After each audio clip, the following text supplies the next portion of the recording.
Hey everybody, my name is John Curry. I'm the chairman of Vets4Vets, an organization made up of veteran NFL and NBA cheerleaders and dancers supporting military and veteran organizations. I'm also a veteran, serving 32 years in the Navy, and I retired in 2007 as a Master Chief Petty Officer. Due to the coronavirus, Vets4Vets has suspended all their operations. We're no longer doing events right now. But we thought it'd be kind of fun to catch up with some of our members, and we thought the best way to do that was through Instagram Live. So today, let's see if Kimberly is online, and she is. So let's try to add her to the conversation.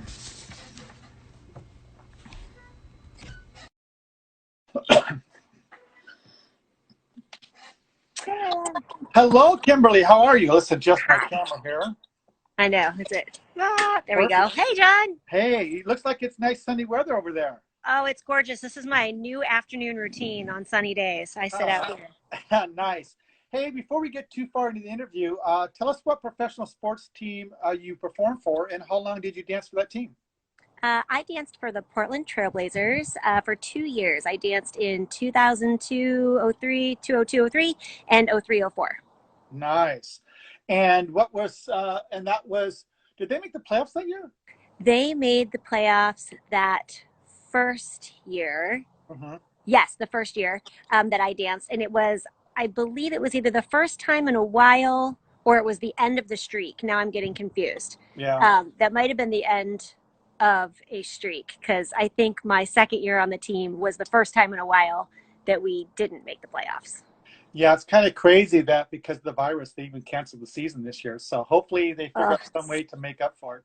it's so sad. I have a feeling, unfortunately, that just kind of like everything else in the world, it might be done in a wash and we start fresh in the fall. Yeah, I think you're right. Hey, so you are an original member of Vets4Vets, joining in 2011. This is our 10th year. I know for a fact you've done lots of events, and I'm curious, what surprises you the most when you meet military veterans? I think honestly, a few things. One, military veterans are the most polite, wonderful people in the whole entire planet. And just, it's always such a pleasure, and I learn so much from them. But one of my favorite things that we do is going in and visiting at hospitals and care centers. And I don't know if surprised is the right word, but I guess a little bit. I'm always surprised just how appreciative they are of our visit and people just taking the time to listen to their stories and to learn about them.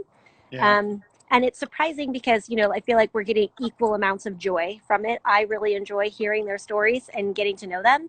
And they are really getting a lot of genuine joy from the company and sharing their stories. Yeah, it's funny because when you walk in the door at a hospital or a nursing home to visit a veteran, the first thing in your mindset is that you're going to go in there and you want to thank him for his service and for what he did to sacrifice his first country. And what's the first thing they say to I you? know they say thank you for being here. I know it's like it's a little like thank you competition. Like who can thank the other person the fastest? Like no, thank I you. know. Yeah. Yeah. Um, what other kind of things?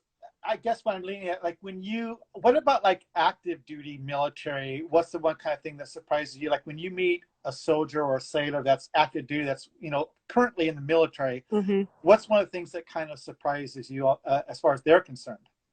I don't know. Surprise is a tricky word, I guess, for Or me. what, But yeah, I just what's the they're impression, I guess?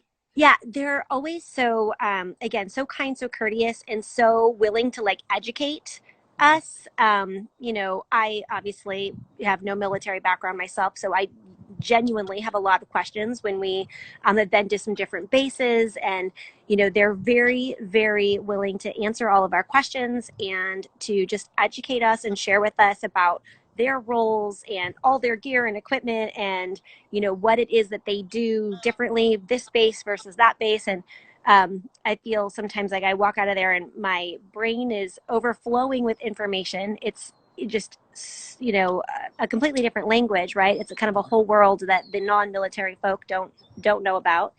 And then always just kind of leave with bursting with pride too. And so impressed of the sacrifice and the commitment of active duty military. Yeah. I think, are you ever surprised or get the impression that sometimes you're the one that has to make the move to meet somebody?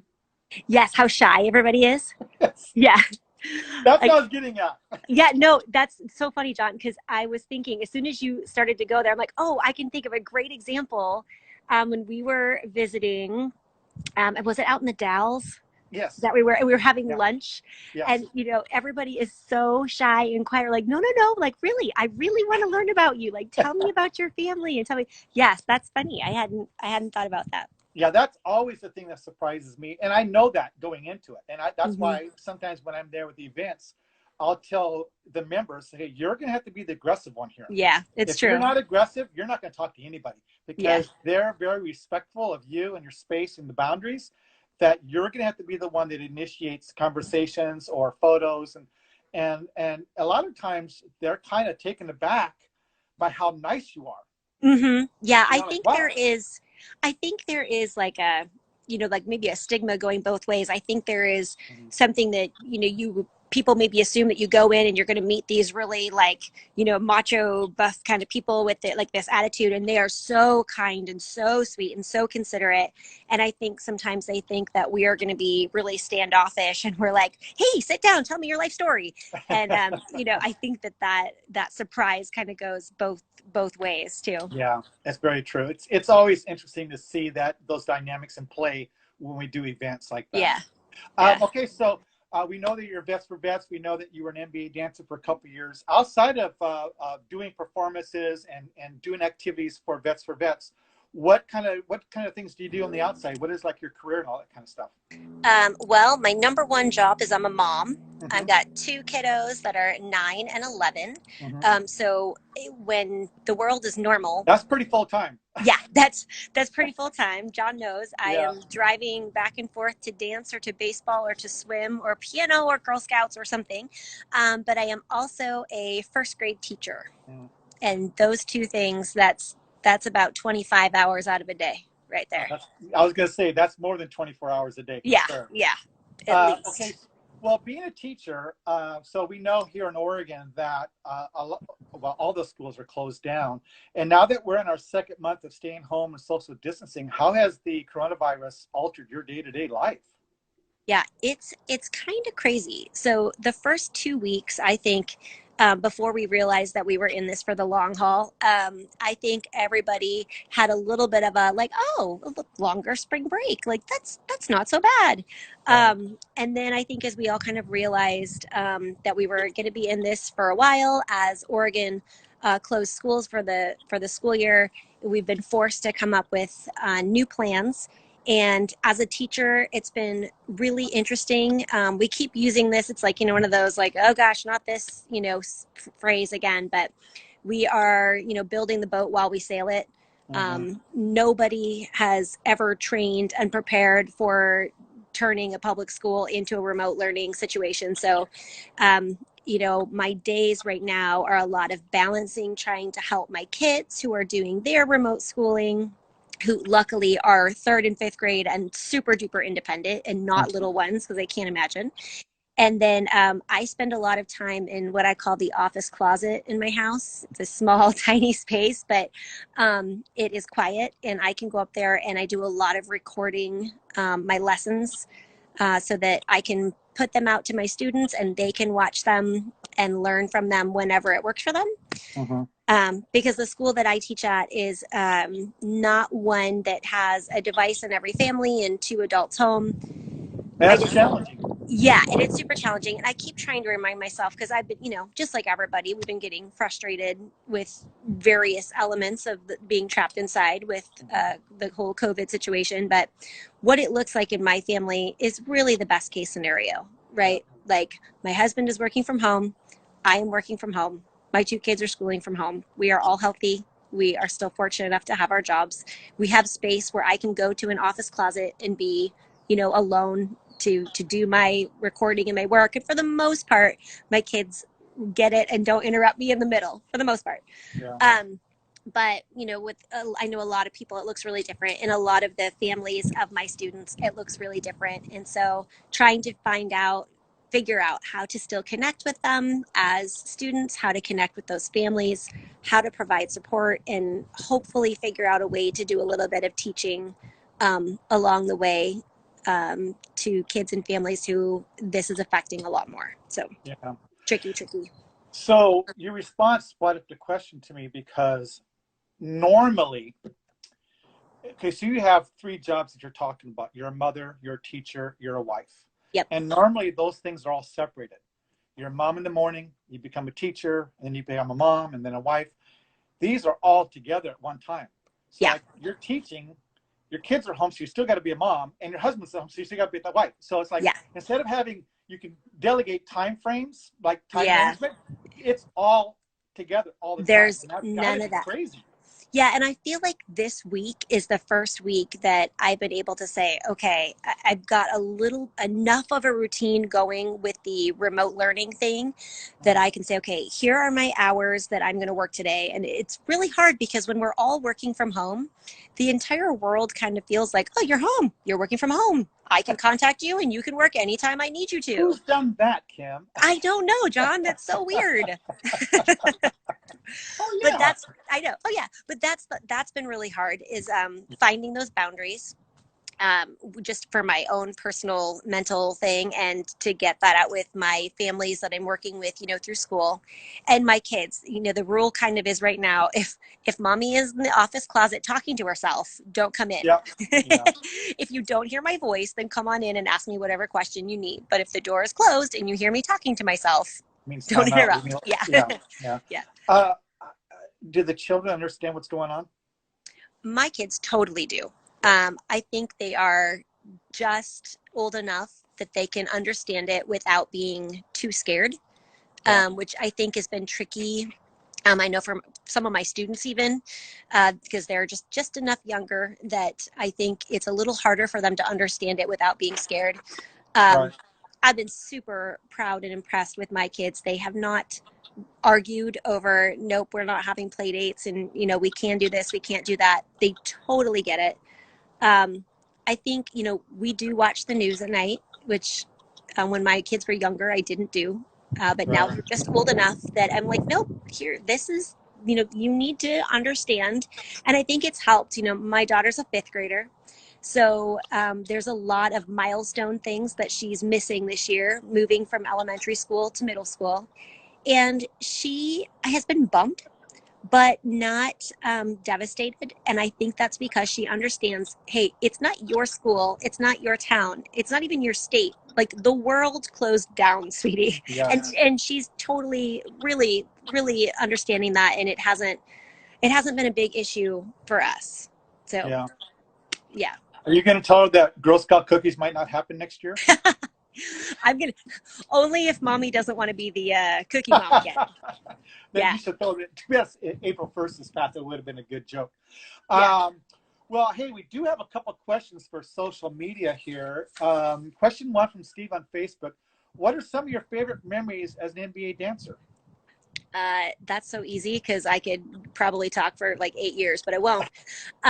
Back in my day, I can say that now because it's been so Yeah. long. Back in my day, the Yeah, it dancers, has been 18 years, right? I know, I mean, it's been a while, right? Yeah.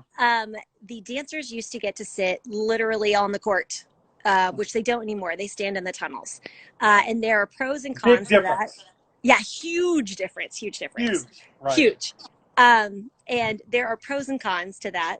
And I have a picture of this moment that one of the photographers captured and sent to me on a CD-ROM way back in the day, because that was before you could email pictures. Right. But on the sideline doing our thing, sitting, right up against the knees of the front row. And I want to say it was Scottie Pippen, but now I don't remember who it was, honestly. But came barreling over us, and we were just about to go out to do this kind of cowboy themed dance. And we had our cowboy hats like sitting right next to us on the floor. And one of my teammates got smashed, just absolutely. The hat got flattened. And it was a dance. Do you remember who that was? It was Melissa. Okay. Yeah. And it was a dance that I don't think we all particularly loved and didn't love our hats. And so we were kind of secretly griping about it a little bit, and then her hat gets smashed right before we have to go out and dance. And it was just so hysterical. I laughed so hard. I was crying because it was Did she go with the hat on, or did she go out without the hat? Oh no, she went with that. She like popped it back out. So it looked like it had been dug out of a dumpster, but that was pretty funny. But so many things, being on the sidelines, so fun. That's a really good point, because those girls now don't experience that. Being on the baseline during a live game is really crazy. It is so different. I mean, and it's the experience. I mean, these are huge. These NBA players are huge, right? And you hear the conversations. You hear the conversations, which is way better than when they do mic'd up on TNT. Way better. And how quickly the game moves, and how huge these humans are when you are sitting on the floor. It's a really different perspective. Yeah. I would say my comment on that is that when you're on the floor like that, and you're basically part of the game in a way, you really have to be paying attention to what's happening, what's going on in the game, what the score is, the time is, and all that kind of stuff. And you can't like be chit-chatting, because some player could be rolling into you. Yeah. Whereas nowadays, they're in the tunnel. Sometimes they're probably not even paying attention to the game. They're like, oh, this, that. Because you don't have to know. You don't have to know in the same way. Yeah. Right. It's a completely different atmosphere. Hey, so I have another question from Rachel on Facebook. What was your first event supporting military veterans? Now, I know you were we were original member of Vets for Vets in 2011, and I'm pretty sure your first event was visiting the Portland VA hospital. But way before that, back in 2003, you did something else. Can you talk about that? Yes, this is what got it all started. So it was my first year on the team, wasn't it? Was it 0203? Yes, it was. Yeah, okay. Yeah, because it was the best in the West year. Yep. We went March of 03, right? Yep. So we went to Fort Hood, Texas, and our team, yes, got invited, and our team put together a full-on show. So we didn't just go out and dance. We did every style. We have girls that were great singers. I actually tapped. I was in a number that did tap dancing during that show, but we put on a full show. And that was great. Who was in the audience? It was mostly families, because a lot of the children. Yeah, families and children. Well, and I was going to say, the best part of that experience for me, I loved the show. The show was great. I know what you're going to say, I think. Yeah, was teaching the class. Oh, yeah. So we did a show, and it was for all the family members of the people living at that base at Fort Hood. And because most of the service people had been deployed at that point, or were about to be deployed. So it was mostly wives and kids. And part of our whole experience there, and we had a lot of really cool experiences there, but we taught a kids dance clinic to the children of the families there. And I, obviously, first grade teacher and dancer, that is my wheelhouse. That's what makes me happiest. It combines all the things I love to do. So that was maybe one of the things that brought me the most joy, was getting to teach that little dance clinic and teach them a dance, and they got to dance on stage and do that for the kids there. If I recall, there's a great picture of you with two of your kids from your group. That's a great photo. I remember that very well.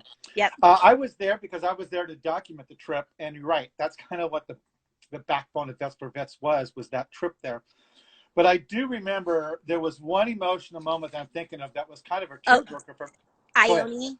Are you talking about? Yes. Yeah. So Ione was singing, and the name of the song is totally escaping me right now.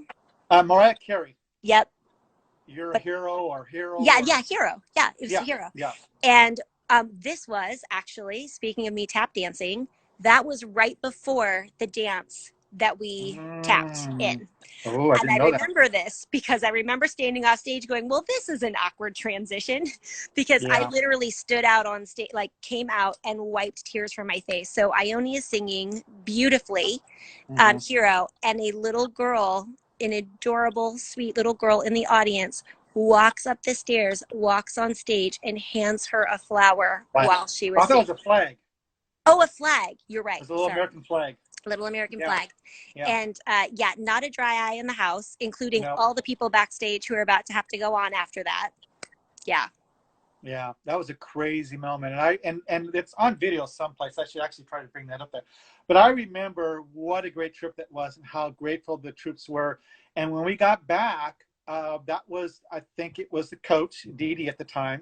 Mhm. And I remember she called me, and I think that was, she said, we want to do more stuff for the Yeah, military, and that's the yeah. whole process the of going up to the VA hospital in Portland, visiting That the was when sick. that And started. Yeah. that's when it all started. Yeah, Yeah, because it's well, crazy. we did that trip, and it was. I mean, there was no way you could be there and experience that in, the genuine appreciation from the families and the troops and their kids, and just go through that experience and not be like, okay, we need to do more of this. Like, Yeah, why don't we do this more?